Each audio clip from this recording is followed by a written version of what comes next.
makambo mamona na tema komona nao mokili nazali kokamwa bandimi esika bino batata passer bozali boteya bandimi na biso ebandi kopesa tobandi kosala marche arrière complication ezali koya ebusana te.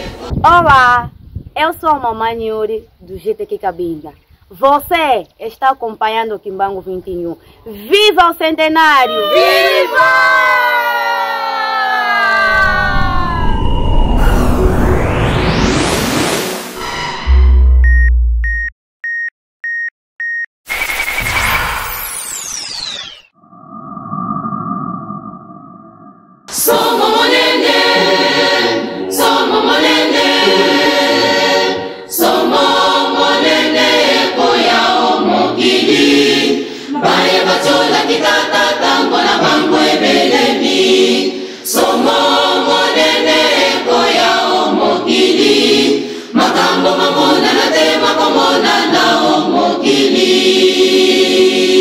nazali kokamwa bandimi esika bino batata passer bozali boteya bandimi na biso ebandi kopesa tobandi kosala marche arrière complication ezali koya ebusana te.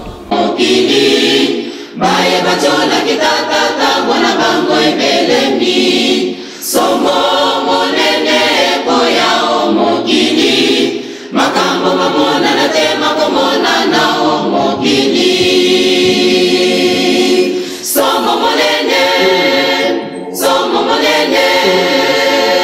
somo monene koya mokili baye bachona kitata tambona bango ebelemi somo monene koya mokili makambo mamona na tema komona nao mokili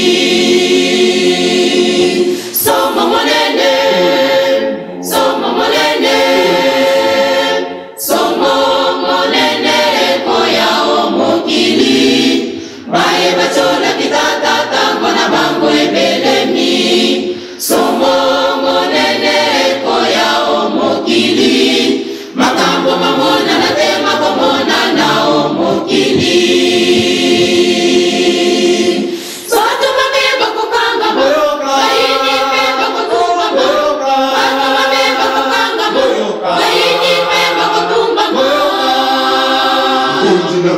Satana solo mokonzi na bango Satana solo mokonzi na bango kokanga mali bela bandimi basepela solo mokonzi na bango Satana tango na ekoki bandimi basepela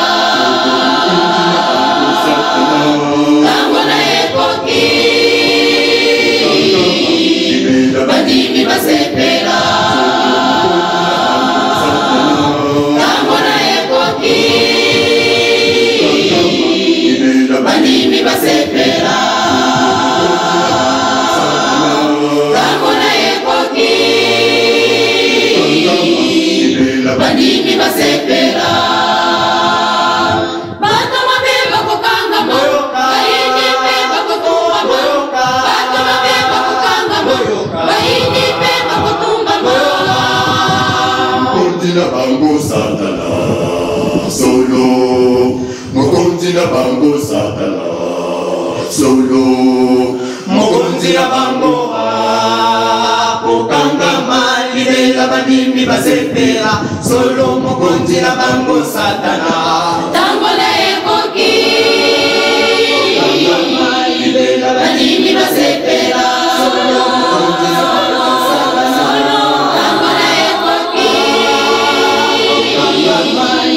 bandimi basepela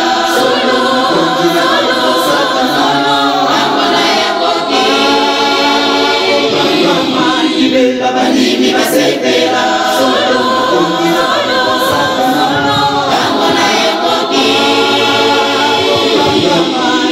bandimi basepela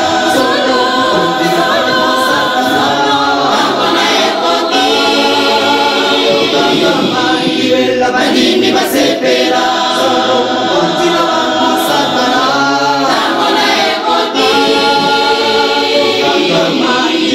bandimi basepela